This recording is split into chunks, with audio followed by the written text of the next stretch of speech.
Retour à notre question. Est-ce que les nombres entiers sont aussi composés des atomes?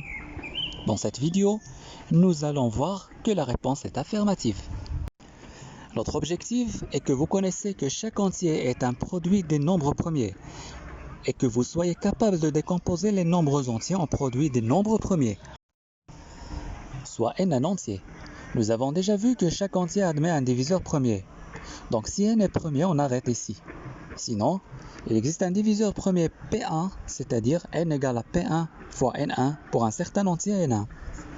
On fait la même chose sur N1. Si N1 est premier, alors on arrête et on aura N est un produit de deux entiers premiers. Sinon, N1 admet un diviseur premier P2. Donc N1 égale à P2 fois N2 pour un entier N2.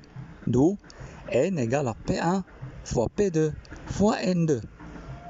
On refait les mêmes démarches avec N2, puis peut-être avec N3 et N4 jusqu'à avoir un produit des nombres premiers.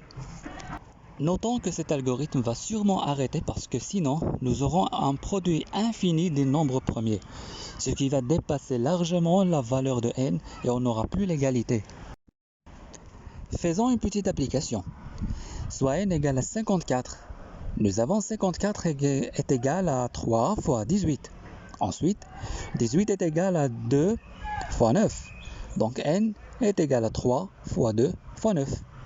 Puis, 9 est égal à 3 fois 3. Donc n est égal à 3 fois 2 fois 3 fois 3. C'est-à-dire 3 à la puissance 3 fois 2 à la puissance 1. Comme vous le remarquez, les nombres premiers qui figurent à chaque étape peuvent se répéter, comme le cas du nombre 3 dans notre exemple. Donc on aura des puissances. On déduit alors que chaque nombre entier n s'écrit sous la forme n égale à plus ou moins P1 à la puissance V1 fois P2 à la puissance V2 fois Pk à la puissance Vk, où les Pi sont les nombres premiers distincts 2 à 2 et les Vi sont des entiers naturels.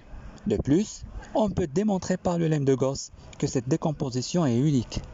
Ceci nous donne une réalité impressionnante. Et oui, c'est exactement comme en chimie. Les nombres entiers sont aussi composés des atomes, et leurs atomes sont justement les nombres premiers. Donc on peut voir maintenant l'importance des nombres premiers, ce que nous incite à chercher si on peut lister tous les nombres premiers, et comment peut-on savoir si un nombre est premier, et comment les exploiter pour déduire les propriétés arithmétiques.